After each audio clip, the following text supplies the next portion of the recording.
Hello dear friends, ഓണവിഭവങ്ങളിൽ അടുത്തതായിട്ട് നമ്മൾ ഉണ്ടാക്കാൻ പോകുന്നത് ബീട്രൂട്ട് കിച്ചടിയാണ്. ഇലയിൽ ഏറ്റവും കളർഫുള്ളായിട്ടുള്ള വളരെ എളുപ്പത്തിൽ ഉണ്ടാക്കാൻ പറ്റുന്ന കിച്ചടിയാണ്. ഉണ്ടാക്കി നോക്കിയാലോ? ഒരു വലിയ ബീട്രൂട്ട് ക്യൂബ്സായിട്ട് അരിഞ്ഞെടുത്തിട്ടുണ്ട്.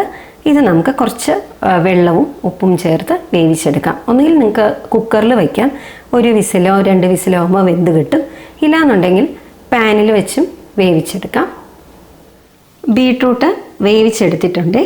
ഇത് നമുക്ക് ജസ്റ്റ് ഒന്ന് മിക്സിയിലിട്ട് ഒന്ന് പൾസ് ചെയ്തെടുക്കണം.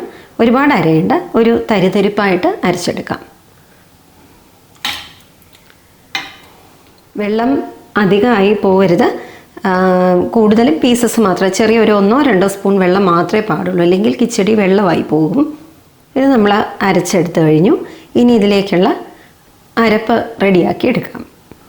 ബീട്രൂട്ട് പൾസ് ചെയ്ത് അതേ മിക്സി ജാറിൽ തന്നെ നമുക്ക് 3/4 കപ്പ് തേങ്ങ, 1 പച്ചമുളക്, 1/4 സ്പൂൺ ജീരകം ഇതും ചേർത്ത് നന്നായിട്ട് പേസ്റ്റായിട്ട് അരച്ചെടുക്കുക. ഒരു പാൻ ചൂടാക്കി അതിലേക്ക് നമ്മൾ അരച്ച് വെച്ച് പൾസ് ചെയ്ത് വെച്ച് ബീട്രൂട്ട് ചേർക്കുക. അതിലേക്ക് നമ്മൾ അരച്ച് വെച്ച തേങ്ങ ചേർക്കുക. ഇത് നമുക്ക് നന്നായിട്ട് മിക്സ് ചെയ്ത് ഒന്ന് ചൂടാക്കുക.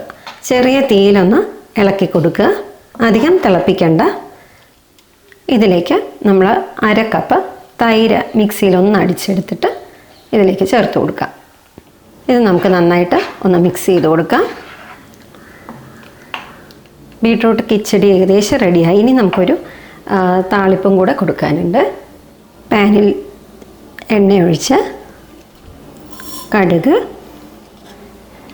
2-3 വറ്റൽമുളക്, 2-3 പച്ചമുളക് വട്ടത്തിലരിഞ്ഞത്, അത്രയും മതിയാവും, കൂടുതൽ വേണ്ട. കറിവേപ്പില,